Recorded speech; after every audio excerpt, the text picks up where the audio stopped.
ahí está el peligro de estos agrotóxicos que pueden ser muy peligrosos para la salud humana, no solamente para los animales. Mirta Borras es doctora médica toxicóloga, está aquí con nosotros. Mirta, gracias por venir. ¿Cómo estás? Bien, muy bien, gracias. Un poco inquietos con esto que estamos viendo. La verdad que nos preocupa muchísimo la salud. Ahora quiero conversar con vos, pero quiero darle la bienvenida también en otro de nuestros móviles a Patricio Eleisegui. Él es periodista, autor del libro Envenenados. Así que más que nunca, darte la bienvenida, Patricio. ¿Cómo estás? Buenas tardes. ¿Qué tal? Buenas tardes. Gracias por la posibilidad de hablar de este problema, ¿no? No, por favor, arranco con Mirta, que está acá en el estudio. Estamos consumiendo alimentos que podrían estar potencialmente envenenados por agrotóxicos peligrosísimos. ¿Podríamos decir más que envenenados, contaminados? Sí, me gustaría más esa temática, ese tema, porque de lo contrario estaríamos creando un miedo en la población que a veces, tomando ciertas medidas, podríamos llegar a disminuir. Correcto. Sí, y que lo más importante es lo que había dicho el doctor Ávila. No es la cantidad que tenga cada alimento, sino el mal uso de los alimentos, la mala higiene es la que hace que pequeñas dosis vayan acumulándose.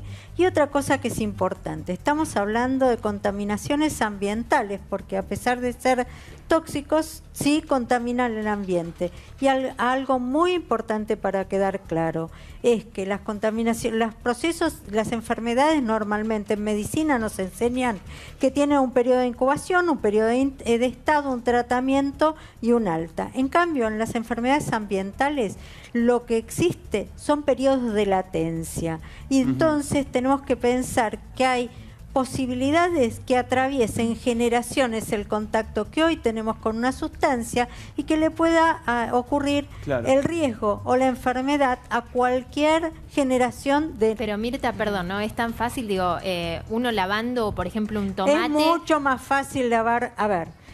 Por eso digo, las medidas más simples son las higiénicas, las que uno sabe. Esto de, todos sabemos, todo es interesantísimo el libro que hizo el doctor, que me parece sumamente interesante, sobre todo para que todos estemos en conocimiento de todos estos datos. Pero lo más importante, ¿se acuerdan ustedes en la época del cólera cuando nos decían que teníamos que lavar las verduras de hoja con las gotitas de lavandina o 5 gotitas de vinagre? ¿Quién dejó de tener en su casa? A partir de ahí, será que yo soy mayor y entonces recuerdo esa fecha, un gotero con lavandina o con vinagre en el lugar donde uno va a lavar la verdura normalmente. Esto es algo que no debería perderse. Recordemos cómo es esa fórmula, Mirta, porque es importantísima. Sí. Son 1 o 2 gotas de lavandina por cada litro de agua. Por cada litro de agua, dejarlas en remojo 5 minutos, escurrirla y entonces uno las podría comer tranquilamente. Pero perdón, esto pasa también con las frutas, digo, las manzanas, las zanahorias, los tomates. Con todo. Uno tendría que tener una buena higiene de todo este tipo de cosas, sobre todo no antes de guardarlas, sino antes de consumirlas, ¿sí? Porque antes de guardarlas. Y antes de guardarlas seguramente podés romper alguna parte y entonces se te puede llegar a poner en mal estado teniéndola en reposo en una frutera o poniéndola... ¿Eso elimina el agrotóxico? Porque uno imagina, por ejemplo, el caso que acaban de denunciar del carbofurán, que se mete en la raíz y dentro del cultivo. El carbofurán es un carbamato, es un pesticida que se usa, que tiene... si lo tenemos que decir médicamente, un aspecto sistémico. ¿Cuál es su función? Actúa en toda la planta, desde la tierra, entra por las raíces y actúa en todo, salvo en los frutos. ¿Sí? Únicamente. Y sobre los animales que habían quedado los esqueletos, muchas veces se usan esos esqueletos embebidos, ¿sí?, en carbofurán, para que las aves de rapiña y demás vayan y se coman realmente eso y ahí se propaga exacto el agrotóxico. Decíamos, en el móvil está Patricio Eleisegui, que es autor de un libro que se llama Envenenados. Así que obviamente queremos escuchar también tu opinión, Patricio, de esto que estamos viendo. Insisto, yo veo las imágenes y me da mucha impresión. Vos que trabajaste el tema, ¿cómo lo ves? Sí, bueno, realmente es una consecuencia, por supuesto que trágica, ¿no es cierto?, de un uso primero irresponsable y obviamente descontrolado de sustancias sumamente peligrosas. Estamos hablando obviamente de un producto que causó, por ejemplo, la muerte de una nena en Corrientes el año pasado, porque se utiliza justamente para bueno, envenenar, para generar cebos, ¿no es cierto?, que comen después las especies que los productores consideran como plagas. Y bueno, lamentablemente tenemos un nivel de descontrol y de venta de estos productos que básicamente se hace de manera irrestricta. O sea, hoy uno puede ubicar, en muchos casos, ofertas de Furadán, ¿no?, que es el nombre comercial del carbofurano, en redes sociales. De hecho, hasta hace algunas semanas era posible ubicarlos en portales como Mercado Libre, ¿no es cierto? Por ejemplo. Patricio. Creo que esto lo que expone, en definitiva, es lo agrotóxico del modelo, en definitiva, ¿no es cierto?, que solamente requiere de estas sustancias para poder funcionar. Y bueno, tenemos estos casos que son fuertes, son muy potentes, obviamente, y llaman la atención, pero bueno, es una práctica que también llega a nuestros pueblos, está en lo que comemos precisamente y en la producción de lo que exportamos fuera de la Argentina. Andrea, te hago una consulta, porque todos sabemos que una cosa es tener una quintita en tu casa, tener unas plantas de lechuga, unas rúculas, unos tomates, unos morrones, y lo que significa de verdad el cuidar esas plantas. Porque es cierto que hay plagas, que hay pestes, que tenés que luchar contra ellas y que muchas veces estos venenos, estos agrotóxicos, obviamente son, digamos, agresivos para lo que es el consumo. Pero una cosa es tener una quintita y otra cosa es tener una plantación como las que vemos. ¿Quién legisla cuáles son los agrotóxicos que se pueden usar? Si es que se pueden usar, ¿en qué medida se pueden usar? Porque debe haber una legislación al respecto. O estamos, bueno, perdón, digamos, discúlpame, al descubierto de eso. No, Argentina no tiene una ley nacional. No tiene una ley nacional que regule. O sea que estamos al descubierto. Eso es real. Exactamente, a ver, hay que pensar que la gran explosión del uso de agrotóxicos en Argentina tiene que ver con la entrada de la soja transgénica en el año 96. De ahí hacia acá, nosotros aumentamos un 1000% el uso de estos pesticidas durante el año, en términos de un año, 300 millones de litros aproximadamente, ¿no es cierto? Y esto se hizo en base a un vacío legal, justamente, que es el uso irrestricto, descontrolado, por supuesto, mientras que se intensifica la aplicación de pesticidas. Esto lamentablemente llega a un nivel que lo encontramos en las verdulerías, como los informes que dio el año pasado a conocer Naturaleza Derecho, la organización, que son informes del mismo SENASA, en donde incluso este furadán aparece en el apio, aparece en la frutilla, y me permito corregir a la doctora, no hay manera de eliminarlos por más que se lave la fruta, por más que se pele. O sea, hoy por hoy son moléculas que están creadas para estar directamente dentro de los productos y no ser eliminados fácilmente. Es lo que se llama residualidad. ¿El Ministerio de Salud no debería ocuparse de esto y tomar cartas en el asunto? El Ministerio de Salud y los médicos deberían ocuparse, por supuesto, pero generalmente no se hacen responsables y tienden inclusive a evadir la problemática, ¿no es cierto? Hablar sobre este tema, o cuando tienen el caso de un afectado, también ocurre muchas veces que no quieren firmar los certificados médicos. Entonces tenemos un problema legal, ¿no es cierto? Un problema de la justicia que no opera, de abogados que no toman los casos, y también de los médicos que hacen la vista gorda, hacen a un costado esta cuestión y la minimizan. Dicen que esto es un tema que es el mal uso. No es el mal uso, estamos usando productos que están prohibidos en muchísimos países. Sí. Y nosotros no solamente hacemos uso de eso también. Cuando uno observa estadísticas del SENASA sobre las frutas y las verduras contaminadas, se encuentra que en la mayoría de los casos son productos que no están habilitados para la agricultura. Claro. Bueno, yo te quería preguntar, porque agrotóxicos, a ver, en los programas de televisión uno se acuerda, Telenoche Investiga, ¿se acuerdan en los 90? Cuando salieron los informes que se hacían más bien sobre el trabajo de las tabacaleras y los que sufrían las consecuencias eran los banderilleros, los que trabajaban, niños. Se les deformaba la cara, tenían grandes problemas. Hoy, año 2017, 18, vos hablabas de la... 18. Te quedaste. No me acostumbro. Estamos acostumbrados, te vas a Luján y vas a comprar una verdulería y la huerta está ahí atrás y sentís que tiene otro sabor, la verdura, digamos. Así. Es que no tiene agrotóxico. Es que hay cultivos que se llaman orgánicos, donde no se usan agrotóxicos. En la medida que estos alimentos orgánicos sean más accesibles económicamente, todos podríamos usar absolutamente lo mismo. Quiero corregir que yo estuve invitada en la Cámara de Diputados que quieren hacer una ley sobre la aplicación de agrotóxicos, que realmente me invitaron por agroquímicos, y como yo soy toxicóloga fui a hablar del daño que realmente producen el ser humano, y realmente son agrotóxicos para nosotros. Y entonces lo más importante es que existen demasiados intereses creados, sobre todo las empresas de fumigación, la gente que tiene los campos, los agropecuarios y demás, que yo sola con mi presencia iba y hablaba de este tema, y les puedo asegurar que el resto de la gente... ¿Es más confiable en cualquier lugar de la provincia de Buenos Aires, comprarle a la huertita no le quepa la menor duda que ir al mercado central, donde hay productores más grandes? Mire, realmente Seguro. yo, Perdón, por ejemplo, tengo pequeños sembrados en mi casa y no uso ningún agrotóxico. A ver, Patricio, eso es la diferencia sí, entre una cosa y la otra. También quería agregar que algo. la ley se tendrá que salir en algún momento. También tenemos que pensar cuántos lugares de venta, cuántas campañas y cuántas grupos de gente que están sembrando y vendiendo y que tienen sus verdulerías después en la capital. ¿Cómo se hace eso? A ver, ¿cómo siembran? ¿Cómo cultivan? ¿Qué es lo que usan? Eso tampoco está realmente muy claro. A ver, Patricio en el móvil quería agregar algo.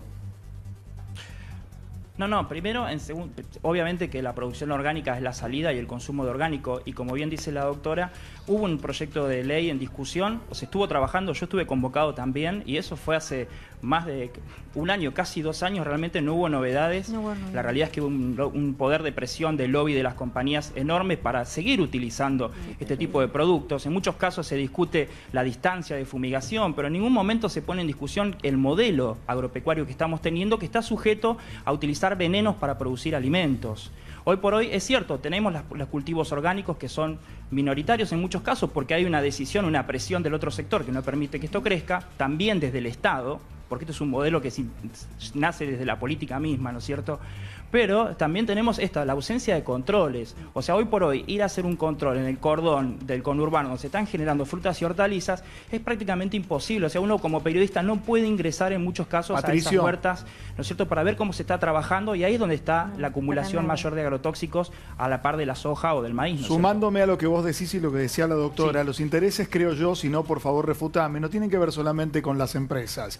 Año 1999. Parece la prehistoria, pero fue ayer nomás. Madres de Ituzaingó, mujeres muy humildes de la provincia de Córdoba denunciando casos de cáncer absolutamente, digamos, sobredimensionados para la población. Las ignoraron hasta que su caso llegó fuera de las fronteras. Año 2015, ayer nomás, un conjunto de profesores en la Universidad Nacional de Córdoba hicieron un estudio sobre Monte Maíz, donde se planta soja. También encontraron tumores 100% más grandes que los relativos a la misma enfermedad. ¿Qué pasó cuando llegaron al Consejo Directivo? Desautorizaron la investigación en una universidad nacional porque quien auspiciaba este proyecto era Monsanto. Hablas con Monsanto y dicen, disculpame, anda a hablar con Pioneer, que también produce agrotóxicos. Y uno dice, ¿podemos comer sin agrotóxicos o es un modelo ya olvidado? No, es tal cual, Luis. Aparte hay que pensar lo siguiente. En el caso de las madres de Ituzaingó, quien primero sale a refutar la posición, ¿no es cierto?, y también lo que se estaban exponiendo las mismas madres, que estaban enfermas. En muchos de los casos fallecieron, algunas siguen estando con problemas de salud, viviendo en el mismo Ituzaingó, en la periferia de Córdoba.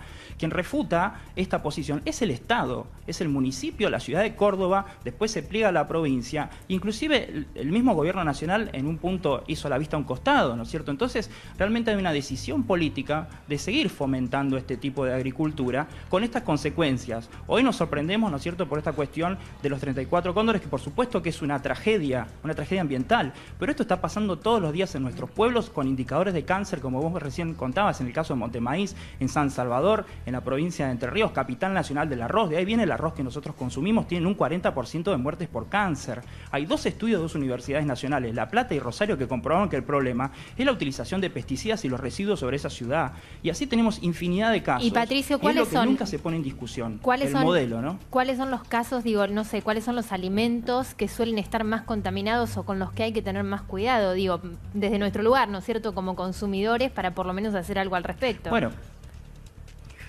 lamentablemente tenemos que, o sea, debemos decir que hay que consumir más frutas y verduras, pero fíjense, el año pasado yo estuve con ustedes en el programa hablando de las estadísticas de SENASA, lo que decían al principio, más de la mitad de las frutas y verduras están llegando con contaminación con pesticidas. Y no digo que no es que esto no sea lo usual. El tema es que son productos que no están habilitados para la agricultura. Y el mismo Estado, a través del SENASA, dice, uy, qué sorpresa que tenemos. Miren lo que encontramos. Lo que no dicen es de dónde llega, un poco lo que decía la doctora, de dónde llega, cómo se produce, de qué manera eso llega al mercado central, por qué eso está ahí disponible para la comercialización, la llegada a las verdulerías y qué es lo que en definitiva estamos comprando nosotros, ¿no? Nunca sabemos si la mandarina envenenada, como pasó en el caso de Corrientes, es la que vamos a elegir mañana nosotros en la verdulería de la vuelta de casa. Bueno, hay algo que es importante y muchas veces la gente dice que pasa, por ejemplo, con los productos orgánicos que son tan caros. Más allá del vacío legal del que estamos hablando en este momento, hay una realidad. Si vos vas a hacer una quinta orgánica, no es lo mismo.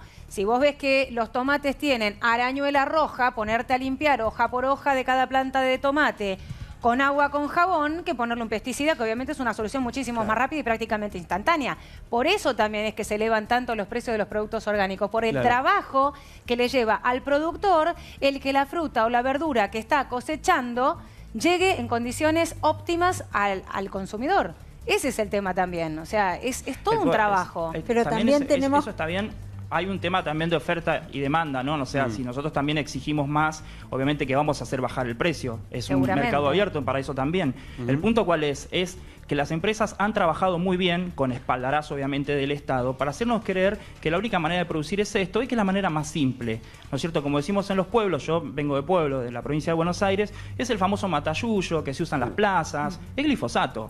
Sí. ¿No es cierto? Eso se ha naturalizado. Han sido tan efectivas las empresas en instalar en ese modelo que hoy prácticamente nos parece descabellado producir de otra manera. Pero eso es por rentabilidad. Y bueno, es un tema cultural. Hay que trabajar desde esa cultura. Tiempo, ¿Es por salubridad o por rentabilidad para que podamos... Por rentabilidad.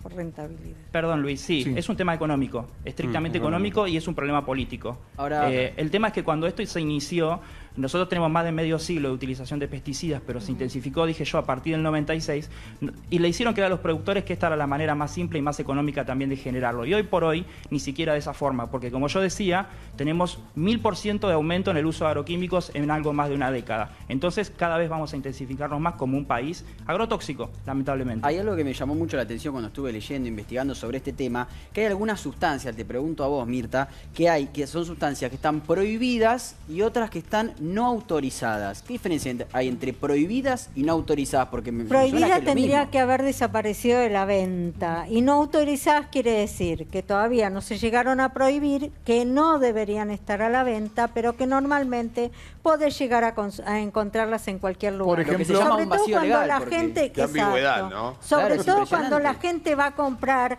la gente que fumiga con su mochilita y demás, su sembradío y les venden las mezclas que quieren con productos que quieren que el que le venden, ¿no? Para que es una locura, Mirta, perdón, es una locura que funcione así. ¿Cómo es? Sí, pero bueno, que no desgraciadamente no debería, pero desgraciadamente es increíble, pero pasa. Y el no reconocimiento, como él decía, de los profesionales de la salud. Y tiene razón, yo he visto maestras que trabajan en Gualeguaychú con pueblos fumigados, con colegios fumigados, donde tenían enfermedades importantes declaradas por la fumigación, realmente que las he tratado yo y que nunca fueron reconocidas ¿Y el mundo moderno ni siquiera anda? como enfermedad laboral a nivel de Ministerio de Educación. ¿El mundo moderno en qué anda? Se le pregunto a los dos. Bueno, en Europa está prohibido el producto que hoy estamos hablando. En Canadá está prohibido. ¿Por qué? Porque hubo matanzas de animales importantísimos, muertes de animales importantísimos. En Estados Unidos, en el año 2008, se hizo una petición, la EPA hizo una petición para prohibir este producto y en el 2011 recién se trató y los intereses creados dijeron que no era tema para tratar en salud. Patricio, que estás en el móvil. Sí, no digo, partamos de lo básico. Vos en Francia no puedes tener un cantero con soja transgénica. Exacto. Claro. Ese es el punto de partida. Para entender lo que está pidiendo el mundo. Acá nosotros somos los proveedores, básicamente. ¿Qué ha hecho el mundo en muchos de los casos? ¿Qué ha hecho Asia? ¿Qué hace China? ¿Qué hace un poco Europa? Traslada el costo ambiental a los países periféricos, como ha sido la historia general de nuestros países. Bueno, Patricio, entonces, pero perdón no que quiera corregirte.